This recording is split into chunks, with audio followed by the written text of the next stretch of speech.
Hello folks, welcome to Legacy IAS. In today's video, we'll be looking into the art and architecture of your Pandian Empire. Alright, let's get into the video. Now, when we say art, alright, there are a couple of things, right? We also said, we spoke something about Movender, right, which means three chiefs, right? Those being your Chera, Chola, Pandya. Right, we've discussed this almost in every segment of the video, right? We said the administration, political empire, society, okay, everything was somewhere interlinked because they were all in the southern region and each of them were trying to gain influence over the other. The same applies to the art and architecture as well, okay? There are certain aspects in art or architecture where there is a conflict between, let's say, Pandyas, Cholas, Cheras, and with another addition you can add even Pallavas, right? So you see the conflict, that is one point of time. For example, let's look at this. See, there's an art called as Sittanavasal cave painting, okay, or Arivar Koil painting, right? That is conflicted between your Pallavas and Pandyas, right? So art and architecture, okay, somewhere, for example, consider this scenario, okay, a temple will be built by one ruler, right, but the temple come major improvements, okay, additions will be added by another ruler belonging to different dynasty, right? So now whom will you give the credibility, because the first person who built it or the second person who actually added additions, who actually made it how it looks, right? So somewhere you have to give it to both of them, right, in a way, right? So similarly, okay, your art and architecture also has, like, you cannot tell for sure this particular temple, this particular art belong to this king and this ruler or this kingdom, alright. So there appears to be a little bit of conflict of interest, right, between two kingdoms, two rulers or other things, alright. First in line is your Sittanavasal cave painting, which is in Pudukkottai, Tamil Nadu region, alright. Then another thing they are very much specific is about your rock cut caves, okay.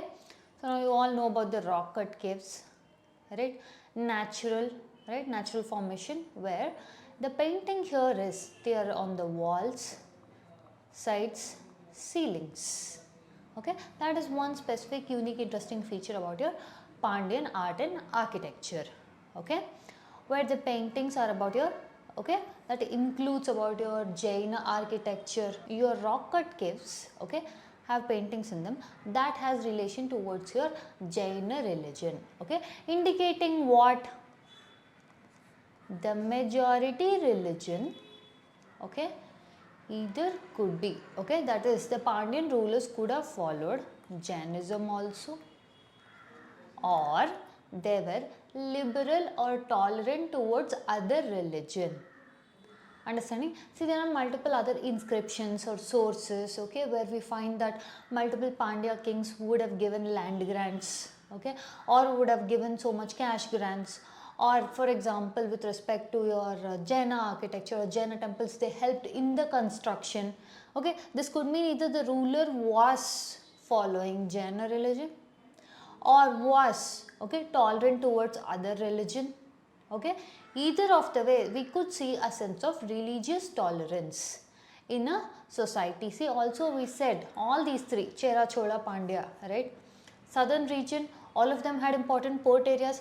Port area indicating what? Growth of cities, influx of people, right, which means it is a little bit more cosmopolitan in nature. There is multiple ethnicities, right, multi-ethnic society, right, multicultural society, which also will mean multi-religious, right. So there are many religions also, which meant the tolerance of theirs is shown in these things, okay. The art and architecture we study not just to see, okay, the art and architecture we study is not just to see what did they create or how important or how marvelous or how unique it is also a way to depict how the society was at that period of time.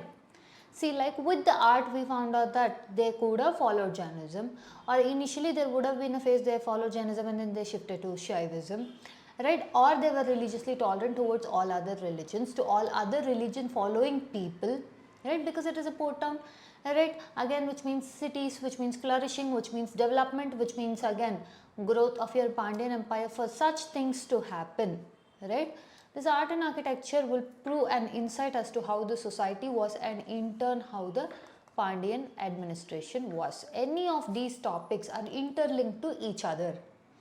Alright. Next, as we spoke, the paintings are on the walls, ceilings and pillars. One unique attribute, okay, a more interesting feature of your rock cut architecture in your Pandyan period of time. Alright. The paintings are with the theme of Jaina Samvatsara, okay, or preaching hall. We'll see what that is. Basically, nothing but, see, you will get something in the form of Kevala Gnana or realization. Okay, when you realize the truth, right? Again, this Sittanavasal cave painting has a conflict between your Pallava period and Pandya ruler, because there are certain inscriptions that says that this Pandya ruler gave so much so to this, right? He gave so much grants, he gave so much help, he gave so much assistance, he gave so much land. Okay, there are even credits saying that he was the one who built the particular rock cut architecture, helped in establishing it. Right? Just on this front, there is a conflict between two periods of time. Alright, next. Now, look at this. Tirthankaras delivered sermons after they reached realization or Kevala Gnana. Look at this painting. Okay.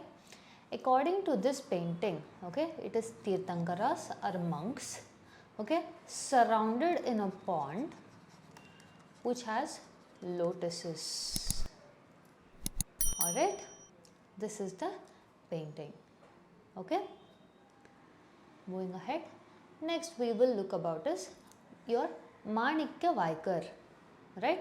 Now he is considered as the most prominent poet, okay, with respect to your Shaivism. Alright.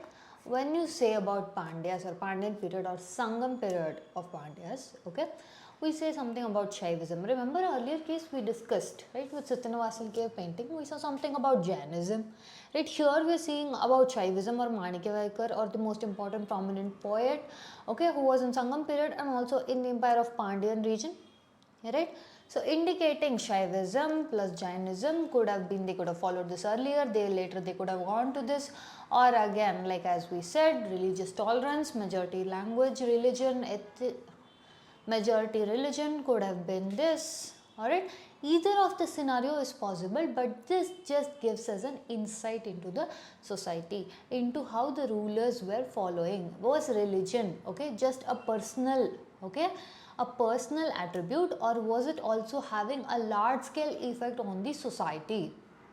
Alright, now when we spoke about Manikya Vaikar, right, we said something of the most prominent, okay, poets of Shaivism. Along with him were three other poets. So Manikya Vaikar plus three poets together, okay, all four of them were called as Nalvar, which means four members, four people, okay, the four, the prominent four. Alright, the other three, one is your Manikya Vaikar, the other three are Appar, Sundarar, Sambandar. Okay, so all four of this form the prominent four or the most important poets of your Sangam age with relation to Shaivism. Alright, he wrote on Tiruvasagam. It is a book based on Shaiva hymns or Shiva hymns.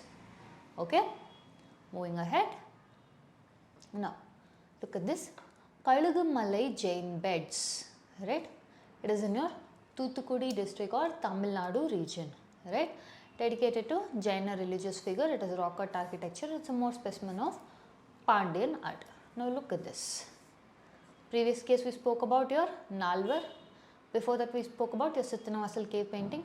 Now we are talking about Malay. Right, the very important or interesting feature of Malay. Right, Malay. Look at the name. We'll split it. Malay. Kalugu means eagle. Malay means hill. Eagle hill. Right. Now this eagle hill or Malay has one significant feature. Right. It has architecture related to Jaina, Shaiva okay, or basically Shiva. Okay, we also have Murugan, that is Murugan is a god, Shiva god, Jaina architecture. Okay, so there are temples in Malay, there are temples or rocket architectures of belonging to your Jaina period. Shaiva, there is a temple of Muruga. Okay, down south, okay, down below the hills, you find megalith mounds. Okay, you find megalith mounds, you find Muruga temple, you find Shiva temple, you find Jaina architecture, rocket caves, right? So indicating all of them, okay, their culture, okay, their society, their belief system, all clubbed in one, and that is your Malay. All right, just look a little bit ahead, look at this, all these are rocket architecture, right? But look at the intricacies, okay, look at the intricacies of each of the sculpture, right? This is a rocket architecture, okay, but see how precise, look at these things, the precision and order in which it was followed, that it was followed, okay, centuries later. All right, that indicates the uniqueness of this. Okay, these kind of things are one of the, okay, for example, we say this is in Tamil Nadu, right? This will fall under our tourism, okay, main attraction spot, right? So this was done long time ahead. How does it have a relation today? This serves as, okay, international sphere if you consider also. This serves as one of the links, okay, for our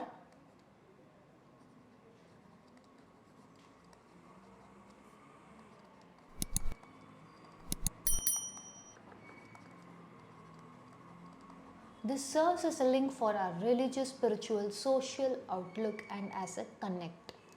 Alright, next moving on. Next, Vettuvan Koil. See, look at this temple. Okay, also a rock cut temple. We just spoke rock cut cave belonging to a Jaina period, and now rock Vettuvan Koil. Koil means temple.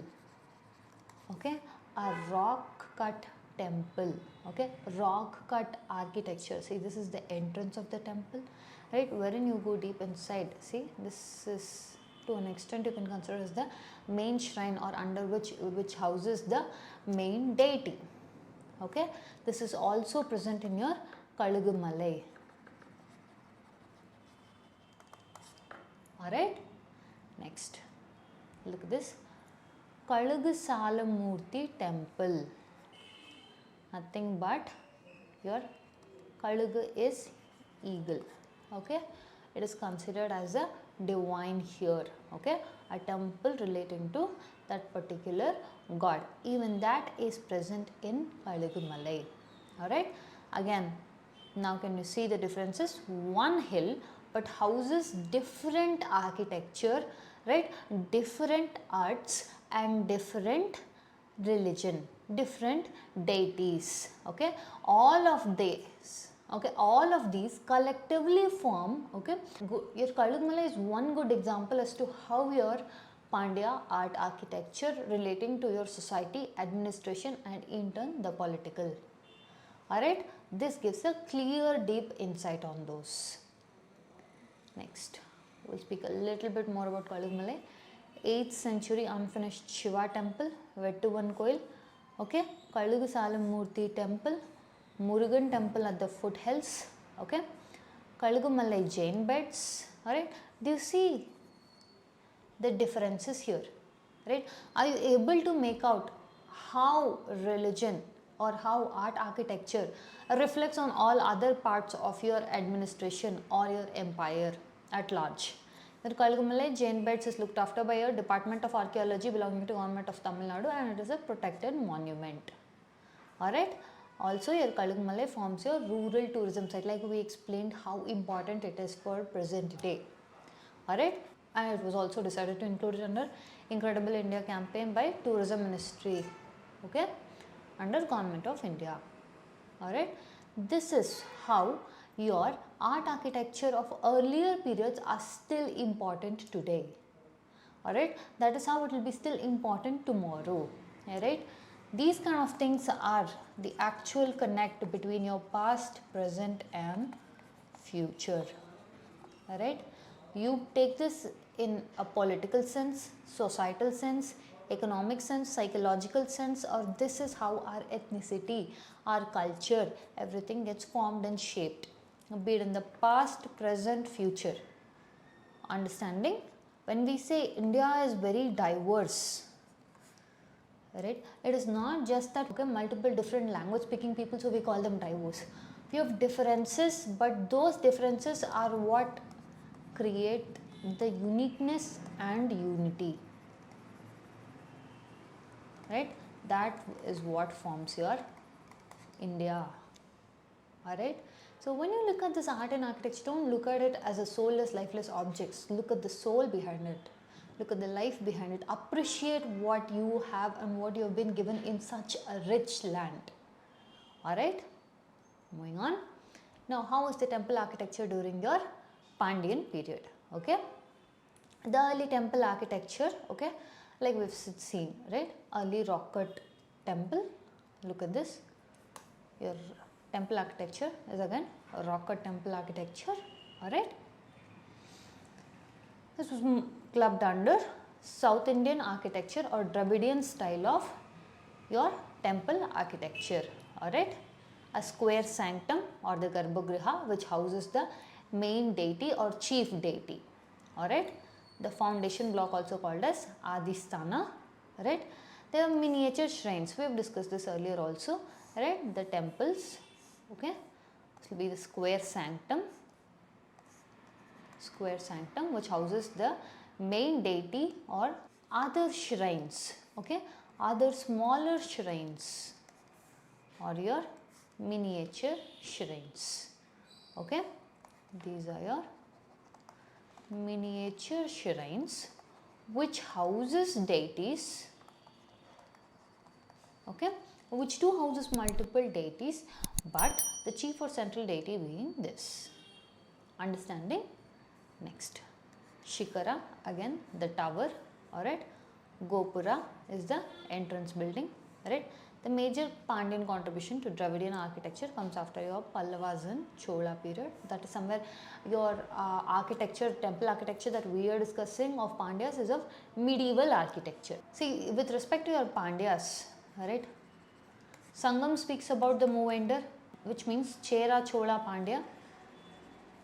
Right, this we call as, right now we are discussing about Pandyas, early Pandyas. Okay, early Pandyas, rocket architecture, all those things we've seen, and now even in medieval period, okay, whatever we're discussing, right, this medieval period Pandyas is where we are speaking about this temple architecture. Right, so this temple architecture most largely belongs to your medieval Pandyas.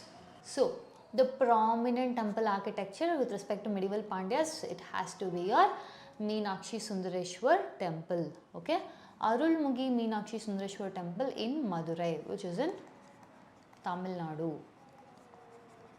Okay, the cornerstone or the central authority when it comes to art and architecture with respect to Pandyas, it is Meenakshi Amman temple. Okay, see the words here. This means Shiva Shiva. Okay, indicating, okay, Shiva Meenakshi. Now here Shiva was called by the name Sundareshwarar. Okay, Meenakshi Sundareshwarar. Alright, indicating the temple belongs to the Shaiva tradition. Alright. Now, another important thing is your Rangnath Swami temple in Sri Rangam, again in Tamil Nadu. Alright, one of the most central authority or one of the most central architecture with respect to your Pandian architecture. Alright. The next one is your Nataraja temple in Chidambaram. Alright. Now, one of the significant features with respect to your southern kingdoms largely, or your, when you say Dravida architecture or south architecture or southern temple architecture, one interesting feature is presence of your ponds. These holy ponds were used for either important religious things. Okay, so this is a very interesting and signifying feature, okay, prominent in your Dravidian architecture. Alright. Now if you do like our content, subscribe to our channel, share it along with your friends. Thank you.